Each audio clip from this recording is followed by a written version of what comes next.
Cette semaine, la finale du championnat du monde d'échecs de Blitz. C'est parti jouer au rythme de l'éclair, a opposé Magnus Carlsen, le Norvégien, considéré par nombre de spécialistes comme le meilleur joueur de tous les temps, à son adversaire russe, Ian Nepomniachtchi. À égalité, parfaite, après 7 parties jouées, de manière surprenante, Carlsen a alors proposé à son rival d'arrêter le match et de se partager le titre de champion du monde de Blitz. Une première dans les annales de l'histoire des échecs. Compter officiellement 2 champions du monde. Notre parachute Vaigash aussi. 2 géants, 2 titans. Joseph d'un côté, vice-roi d'Égypte et fils chéri de son père, notre patriarche Yaakov, contre son frère Yehuda, Judas, ancêtre de la royauté, et dont la parole et les décisions sont acceptées et appliquées par toutes les tribus, les enfants de Yaakov. Le Midrash raconte que Yosef et Yehuda se sont tenus face à face, à quelques centimètres l'un de l'autre, prêts à en découdre, à se combattre. Yehuda, avec des larmes de sang coulant de ses yeux selon le Midrash, hurlant sa volonté de ne pas abandonner Benjamin en Égypte, malgré la grave accusation du vol d'une coupe si précieuse dont il est l'objet. Et même s'il faudra combattre et terrasser l'Égypte, Yehuda est prêt au combat. Il ne lâchera rien. Face à lui, Yosef, saisissant Benjamin et protestant de son bon droit et de sa légitimité à retenir Benjamin, c'est la loi égyptienne. Le voleur doit être emprisonné. Or Benjamin est un voleur. Et toute autre sanction serait contraire au droit égyptien. Point final. Qui va l'emporter? Personne.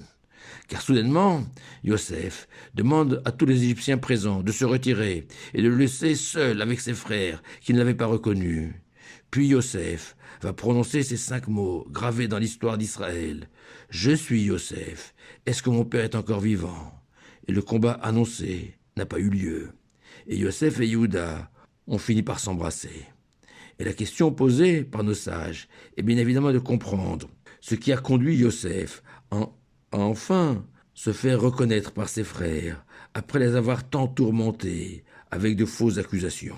C'est la voie tracée par le Rav Dov Levanon, sage contemporain, que j'ai choisi de suivre pour expliquer la conduite de Yosef. Explication fondée sur le Midrash, rappelant qu'une des qualités majeures de Rachel, maman de Yosef, était sa faculté de savoir garder le silence pour préserver l'honneur de son prochain, comme elle le fit toute sa vie durant, en ne révélant jamais à sa sœur Léa que c'était bien pour elle, Rachel, que Yaakov avait travaillé 7 ans, et non pour Léa. Et c'est uniquement la ruse de Lavan, leur père à toutes les deux, qui a permis à Léa de devenir l'épouse de Yaakov. Et ce secret tellement lourd à porter, qui plus est face à cette sœur devenue sa rivale, Rachel est parvenue à le conserver, pour ne pas blesser sa sœur Léa. Et cette force de caractère hors du commun, Rachel a transmis à ses descendants, la reine Esther notamment, qui jamais ne révéla sa véritable identité Assuérus, malgré toute la pression qu'elle subissait de ce roi, son mari. Mais Rachel l'a surtout légué à son fils Yosef, cette capacité à prendre sur soi et à se taire pour ne pas peiner l'autre, quel que soit le poids du secret.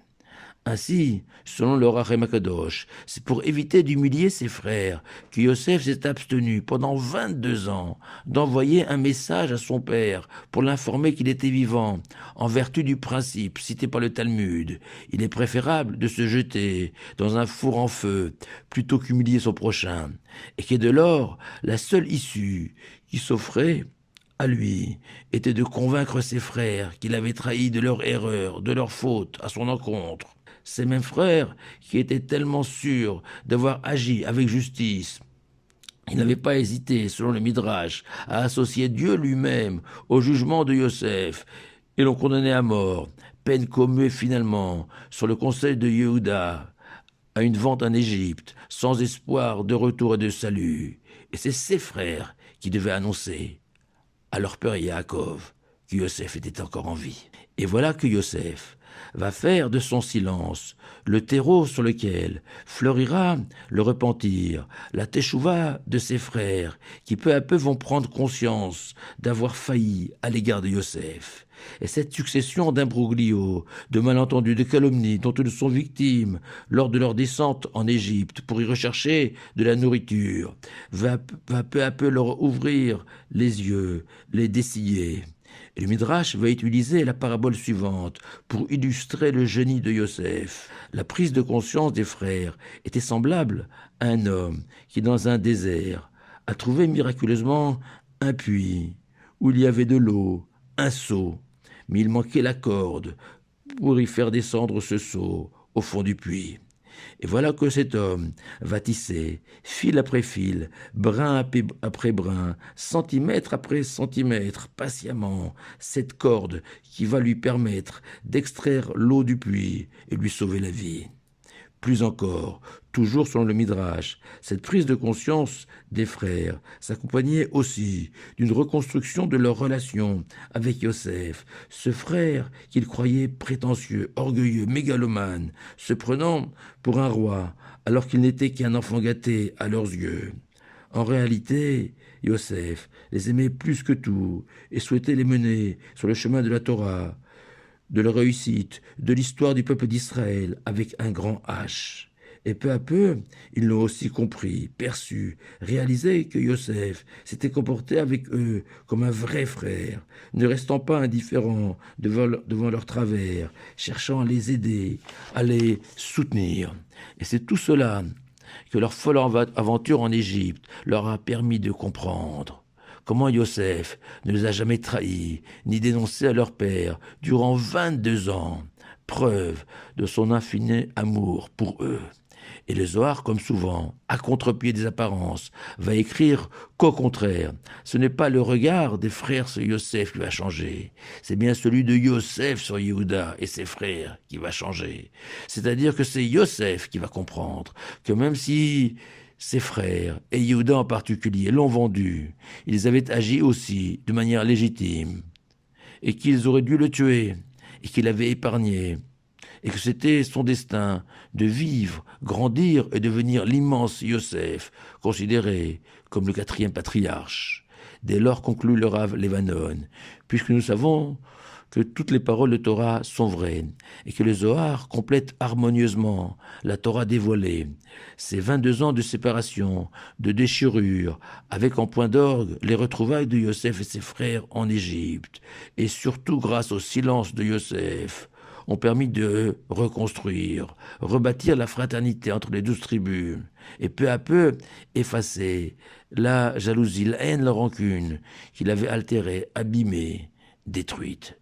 Et je voudrais partager avec vous cette idée extraordinaire du Sfat Emet, qui rajoute que Yosef, devant la plaidoirie de Yehuda, n'a pas pu se contenir.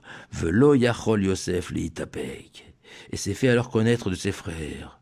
Dommage, dit le Sfat Emet. Si Yosef avait eu encore la force inhumaine de résister encore quelques instants pour pousser Yehuda dans ses ultimes retranchements, alors toutes les voies, les chemins, les canaux de l'amour fraternel entre lui et ses frères se seraient ouverts, débarrassés de toute trace de jalousie, la plus infime soit-elle.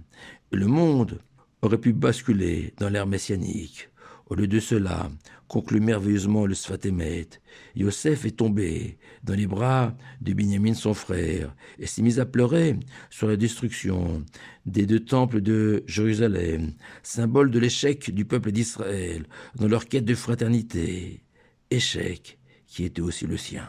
Pour conclure, et pour vous dire la vérité, sur ces fameux réseaux sociaux, les critiques des internautes ont fusé contre la décision de Carlsen et Nepomniachtchi de se partager le titre de champion du monde et de priver tous les internautes du monde entier de la mise à mort de l'un des 2 adversaires au terme de 2 jours de compétition et préférer un happy end si frustrant pour eux.